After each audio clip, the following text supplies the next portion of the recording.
About hackers causing data breaches to steal information from big companies around the world. But even small companies and local governments have to deal with this real frightening problem. Tech expert Dave Hatter is here this morning with his own firsthand experience along with some prevention tips. Good to see you, Dave. Thanks, Sheila. So in your job, you worked with businesses and governments and even individuals on things like this. I know you wanted to talk about something that happened to the city of Fort Wright. Yeah, sadly, there's a lot of real-world scary attacks going on in the light of Halloween here. So with Fort Wright, not too long after I became mayor, in my spare time, I'm mayor. That $5 will get you some bad burn coffee at Starbucks. We had what's known as a business email compromise attack, sometimes called a whaling attack. It's a type of phishing where, in many cases, they'll go out and research who are the executives of a company, right? Which is easy to find online, LinkedIn, things like that. And then they will either send spoofed emails or try to break into, using a lot of this breach data, into someone's email account. So in this case, someone sent an email to the city clerk that looked like it came from my email account and wanted to know how much money was in our bank account. Oh, wow. Now, she replied, and of course, the email looked fairly realistic.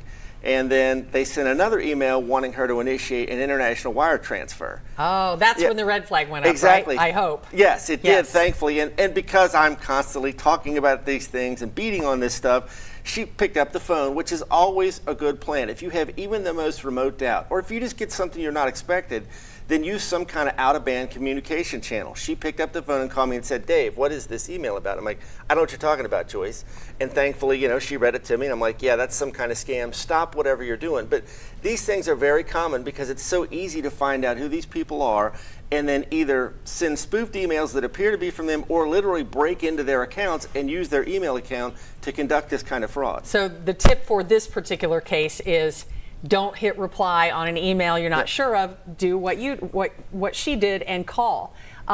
Be skeptical and yes, call. Because the stat, you gave us one stat, 92% of malware comes from email. A lot of these scam things come from email. They do, because it's so easy to find someone's email address and it's so easy to automate these kind of attacks. There are literally gangs out on the internet selling software to automate these kind of attacks. So give me another scary example of something you've worked with. So we had a situation with a client who was in a lawsuit. So we'll call him client A and opposition B, okay? So client A is in a lawsuit with opposition B. Attorneys are going back and forth trying to settle this lawsuit.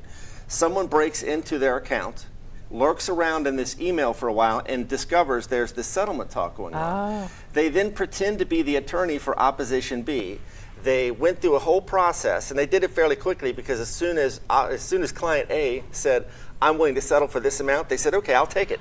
Wow. They went through an electronic document signature process.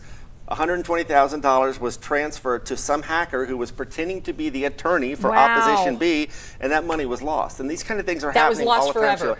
So all you get out of that is a lesson. You don't get the money back, right? If you act quickly enough, if you realize something like this has happened, because they didn't figure this out right away, it wasn't until the attorney for opposition B is like, "So where are we on this settlement?" Like, "What do you mean? We settled." Oh, my goodness. So sometimes you can get the money back. There are plenty of examples out there of cities and or like school districts who have been hit with this kind of attack. Yeah. And if they react very quickly, sometimes before the money has been swept into another account overseas somewhere, they can recover some or all of that money. But in many cases, it's just gone forever. Dave, thanks so much for Always coming my in. pleasure, Sheila. Interesting. Thanks. Call somebody like him. It's crazy stuff. Thank you. We'll be right back.